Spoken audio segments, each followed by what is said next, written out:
Inflation has risen fast in the last few months, and we now have the highest inflation we've had for many decades. In the United States, the inflation is the highest since the early 1980s, and in Sweden it's the highest since the early 1990s. Now, one reason for the increase in inflation is supply side problems. That is, the cost of production has gone up, partially due to the lockdown during the pandemic. It's very easy to lock down a society, but it's much more difficult to open up again. So the lockdown has now created bottleneck problems and supply chain problems, which increases the cost of production. Then we also have the war in Ukraine, which has increased the price of energy, of oil and not least natural gas in Europe.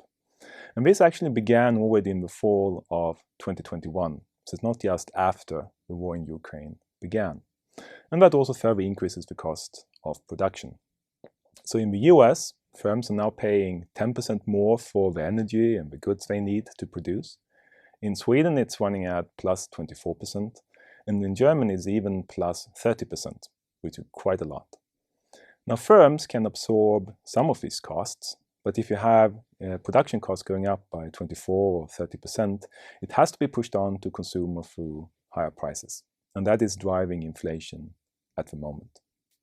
Now, there is a risk. And that risk is that this inflation will spread over to wages. That is, we have to pay more for the things we buy, and so we become poorer. And then we want to be compensated for that by having higher wages. And if our wage claims are successful, so we get more pay, then firms will need to increase prices even more to finance those higher wages. And that means that inflation will continue. Now, the situation we face now is not unique and it's not new. We've been through similar periods before in history. There is the Korean War in the early 1950s, when we switched production from peacetime production over to wartime production. And that created, of course, a shortage of consumer goods, and inflation went up as well. And then there is the oil price shock of the 1970s, when oil prices increased a lot in 1973 and in 1979, also increasing the cost of production. Now, in the 1950s, inflation was what we call transitory.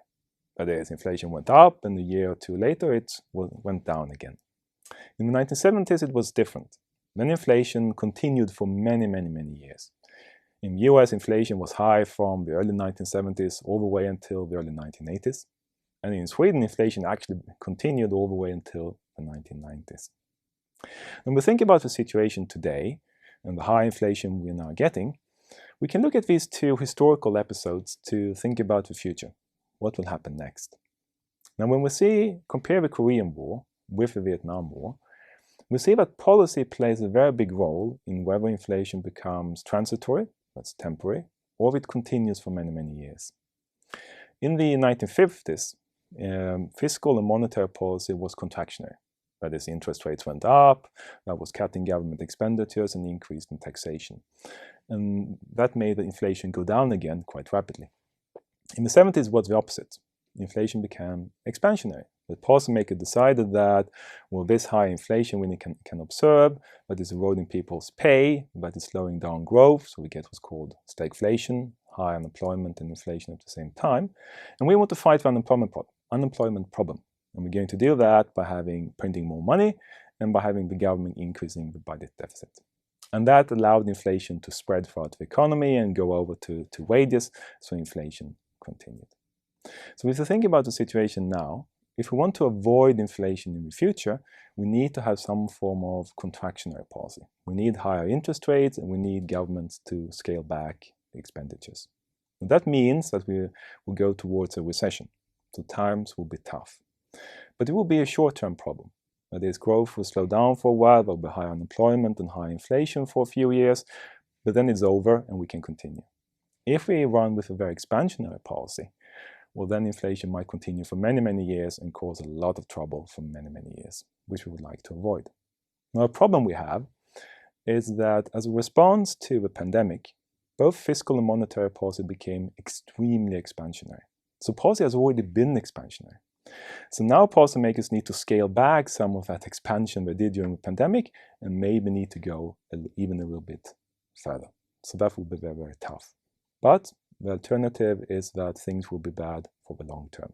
So short-term problem or long-term problem. And my own personal view is, of course, that we should take the problems in the short term and not push them on to the future.